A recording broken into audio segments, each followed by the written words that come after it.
अस्सलाम वालेकुम स्टूडेंट, उम्मीद करता हूँ कि आप सब खैरियत से होंगे।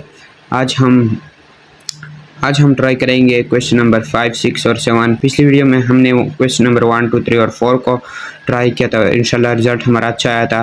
तो अगर आपने वो वीडियो नहीं देखी तो जल्द से जल्द मेरे अकाउंट में जाइए और वो वीडियो भी देख ले। तो बिना देरी हम इस क्वेश्चन को शुरू करते हैं कि हमसे इसमें क्या मांगे और हमें क्या जवाब देना है। तो सबसे पहले हम आते क्वेश्चन की तरफ। Late A 2 - 3u 0 and b v - 3 5w। इसमें हमारे पास दो मैट्रिसेस है जो ए और बी के नाम से गिवन है।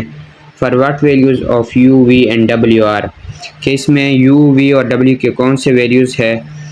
Are A and B are equal, जिसकी बिना पर ए और बी इक्वल हो जाएंगे। मतलब कि यू वी और डब्ल्यू के कौन से वैल्यूज़ है इसमें जिस वजह से जो ए और बी है वो इक्वल होंगे। तो हम देखते हैं कि इसमें कौन से वैल्यूज़ है। तो करस्पॉन्डिंग एलिमेंट्स को देखते हैं।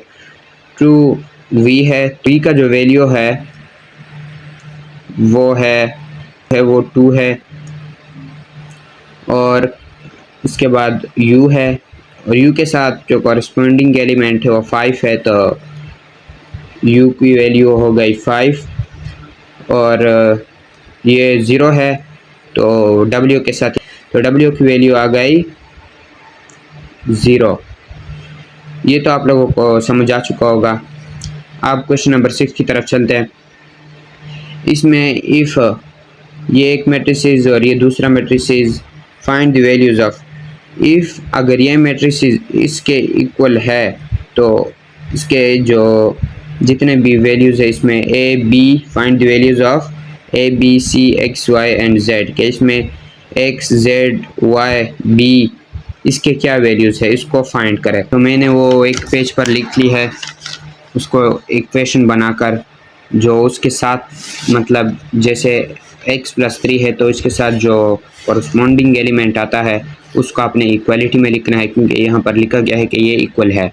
तो इसलिए मैंने इस तरह इक्वेशन बना ली है इसके, हम देख सकते हैं। तो इसको सॉल्व करते हैं, साइड में यहाँ पर सॉल्व करते हैं हम। x + 3 = 0 है। इसमें x की जो वैल्यू है उसको मालूम करना है, तो x लगा लेते हैं अपनी जगह। और ये जो 3 है जब ये इस साइड पाएगा तो ये -3 हो जाएगा।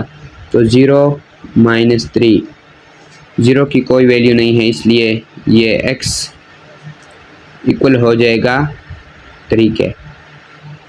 ये x की वैल्यू हो गई। अब z की वैल्यू यहाँ से निकालनी है। z + 4 = 6। तो z अपनी जगह लिखते हैं।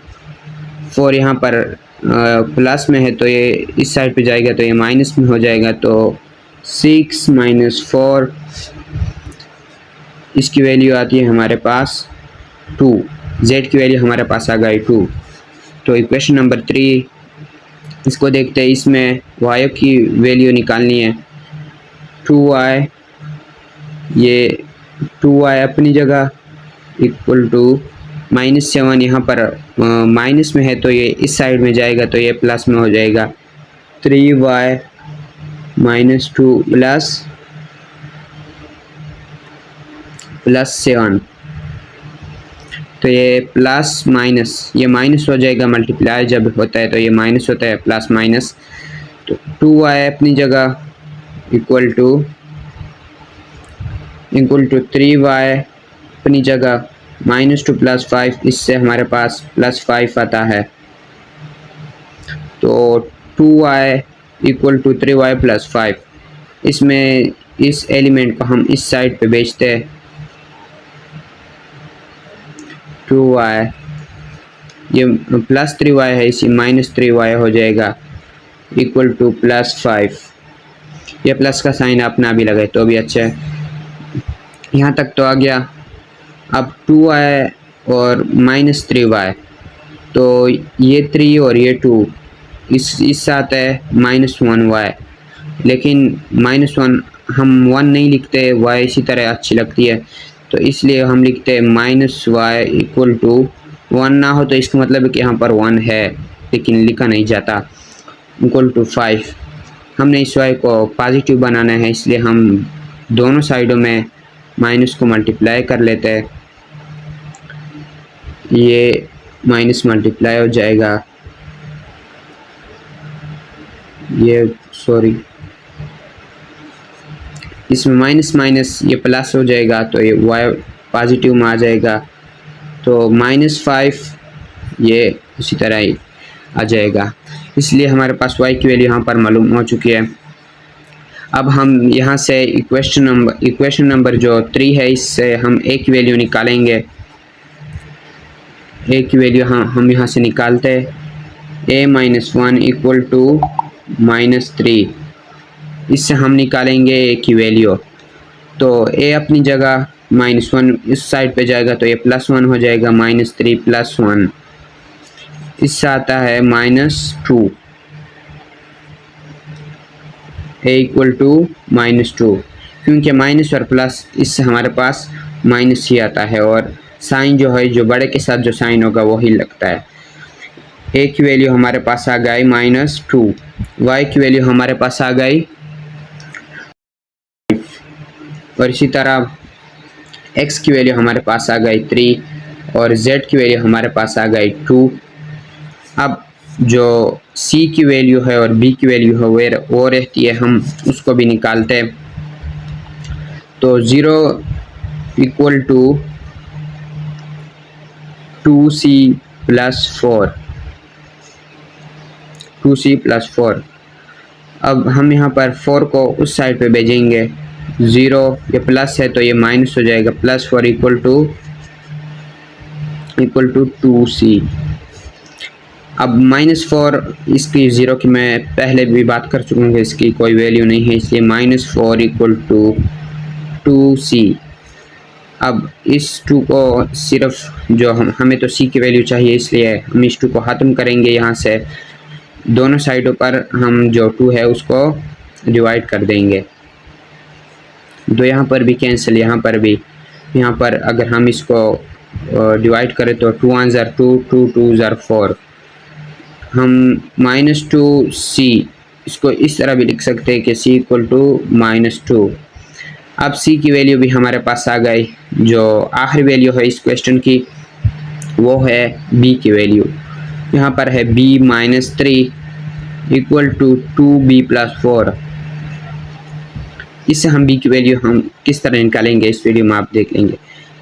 यहाँ पर b अपनी जगह -3 यहाँ पर है, तो ये +3 हो जाएगा, 2b + 4, ये +3, b अपनी जगह 2b, इससे 7 आता है, +7। तो इस 2b को हम उस साइड पे भेजेंगे, 2b माइनस ये +2b है तो ये -2b हो जाएगा, इक्वल टू +7, प्लस का साइन ना भी लगा है।